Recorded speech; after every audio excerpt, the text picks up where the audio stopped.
আসসালামু আলাইকুম। প্রিয় সুধী, শিক্ষকতা একটা মহান পেশা। আর এই মহান পেশায় সফলতা অর্জন করার জন্য আমাদের বিভিন্ন ধরনের প্রশিক্ষণ গ্রহণ করতে হয়। তারই ধারাবাহিকতায় আমরা যারা শিক্ষকতা পেশায় রয়েছি, আমাদেরকে চাকরি জীবনের কোনো না কোনো পর্যায়ে বিএড প্রশিক্ষণ গ্রহণ করতে হয়।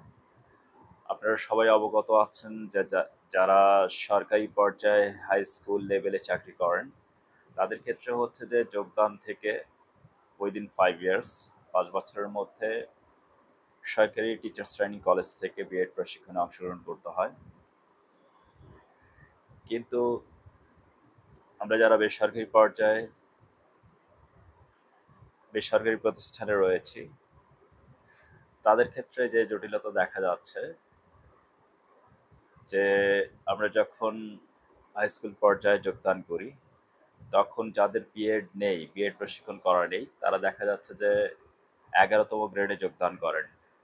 অপরদিকে যারা সরকারি স্কুলে যোগদান করেন, তাদের ক্ষেত্রে যোগদান থেকে 10ম গ্রেড দেওয়া হচ্ছে এবং 5 বছর সময় বেঁধে দেওয়া হচ্ছে যে এই যোগদানের 5 বছরের মধ্যে বিএড প্রশিক্ষণে অংশগ্রহণ করতে হবে। তো এই জায়গাটাতে ছোট্ট ছোট্ট বলবো না, একটা বিশাল ধরনের বৈষম্য রয়েছে। তো আমাদের সবার জন্য সুসংবাদ হচ্ছে যে খুব শীঘ্রই এই বৈষম্য দূরীভূত হচ্ছে, আর এরকম বৈষম্য থাকছে না। অর্থাৎ আমরা বেসরকারি পর্যায়ে বা সরকারি পর্যায়ে যে কোনো পর্যায়ে আমরা হাই স্কুল লেভেলে যখনই যোগদান করব, আমরা ইনশাল্লাহ 10ম গ্রেড থেকে যোগদান করব। এটা হচ্ছে সুসংবাদ। আর বেসরকারি প্রতিষ্ঠানগুলোর ক্ষেত্রেও খুব শীঘ্রই এই ব্যবস্থা গ্রহণ করা হচ্ছে যে যারা হাই স্কুল লেভেলে যোগদান করবেন, তাদেরকে একটা নির্দিষ্ট সময় বেঁধে দেওয়া হবে। অলমোস্ট 5 বছর সময় বেঁধে দেওয়া হবে। এই 5 বছর সময়ের ভিতরে আপনাকে বিএড প্রশিক্ষণে অংশগ্রহণ করতে হবে। তার মানে যোগদান থেকেই, এখন থেকে যারা যোগদান করবেন, তাদের ক্ষেত্রে যোগদান থেকেই 10ম গ্রেডের ব্যবস্থা করা হচ্ছে। আরেকটা বিষয় বলে রাখি যে আমরা যারা জাতীয় বিশ্ববিদ্যালয়ের অধিভুক্ত বিভিন্ন কলেজ থেকে যারা বিএড প্রশিক্ষণে অংশগ্রহণ করছি, তাদের দেখা যাচ্ছে যে একটা জটিলতা দেখা যাচ্ছে, এমপিএ জটিলতা। তার মানে সকলের ক্ষেত্রে দেখা যাচ্ছে যে যারা আমরা ফাইলগুলো আবেদন করছি এমপিএ ভুক্তির জন্য, সেই ফাইলগুলো রিজেক্ট হচ্ছে। এটার একটা আইনি প্রক্রিয়ার মধ্যে এই পুরো সমস্যাটা চলমান রয়েছে। আপনাদের সবার অবগতির জন্য জানাচ্ছি যে এবছরের নভেম্বর বা ডিসেম্বরের মধ্যে জাতীয় বিশ্ববিদ্যালয় থেকে যতগুলো অধিভুক্ত কলেজ রয়েছে যারা বিএড প্রশিক্ষণ করায়, তাদের সমস্ত কিছু এ টু জেড পর্যবেক্ষণ করা হবে এবং যে প্রতিষ্ঠানগুলো প্রপার ওয়েতে পরিচালিত হচ্ছে বা যাদের বৈধতা রয়েছে, শুধুমাত্র সে প্রতিষ্ঠানগুলোর থেকে যারা বিএড প্রশিক্ষণে অংশগ্রহণ করবেন, তারা প্রত্যেকে ইনশাল্লাহ এমপিও ভুক্তির জন্য যে আবেদনটা করবেন, সেখানে সফলতা লাভ করবেন। কারণ বিষয়টা হচ্ছে যে এখন জাতীয় বিশ্ববিদ্যালয় তার অধিভুক্ত যে কলেজগুলো রয়েছে, সেই কলেজগুলোর বৈধতা যাচাই করছে। আমরা আশা করি যে এবছরের নভেম্বর বা ডিসেম্বরের মধ্যে একটা রেজাল্ট পাবো। এর পরপরই আমাদের যে বিএড ফাইল নিয়ে যে জটিলতা, এটার অবসান ঘটবে। আরেকটা বিষয় বলে রাখি যে আপনারা জাতীয় বিশ্ববিদ্যালয় অধিভুক্ত কলেজেও বিএড প্রশিক্ষণ গ্রহণ করতে পারেন। এছাড়া সরকারি টিচার্স ট্রেনিং এর যে কলেজগুলো রয়েছে, সেখানে আবেদন করে বিএড প্রশিক্ষণের জন্য মনোনীত হতে পারেন। এখন প্রশ্ন হচ্ছে যে বিএড সরকারি টিচার্স ট্রেনিং যে কলেজগুলো রয়েছে, এখানে কিভাবে প্রশিক্ষণে আমরা পার্টিসিপেট করব?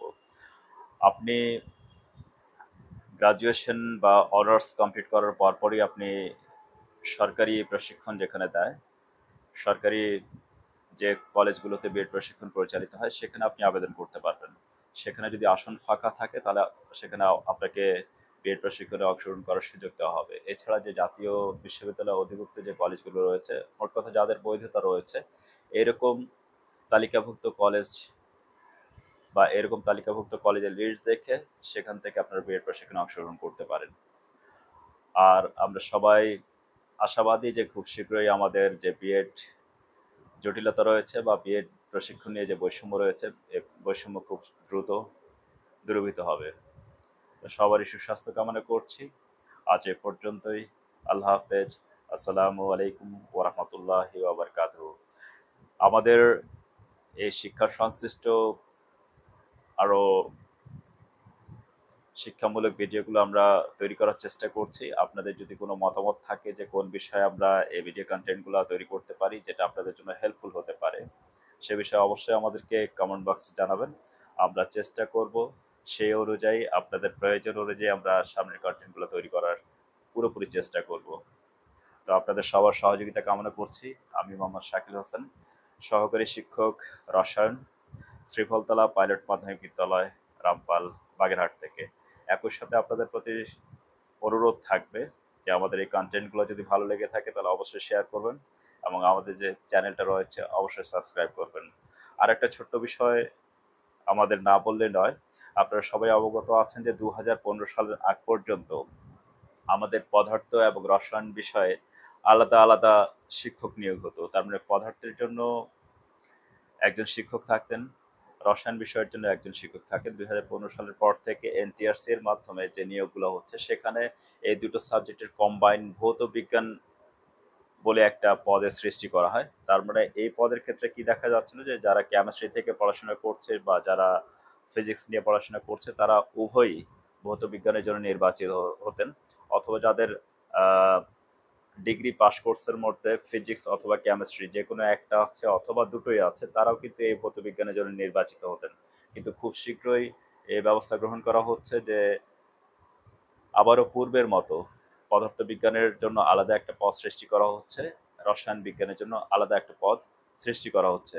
তার মানে খুব সম্ভাবনা রয়েছে যে আমাদের যে ভৌত বিজ্ঞান পদ যেটা রয়েছে এই পদটা বিলুপ্ত হয়ে যাবে এবং পূর্বের নয় শুধুমাত্র রসায়ন বা শুধুমাত্র পদার্থ বিজ্ঞানের জন্য আলাদা আলাদা দুটা পদের সৃষ্টি হচ্ছে। তার মানে নতুন করে আরো একাধিক আরো অসংখ্য মানুষের কর্মসংস্থানের সৃষ্টি হচ্ছে।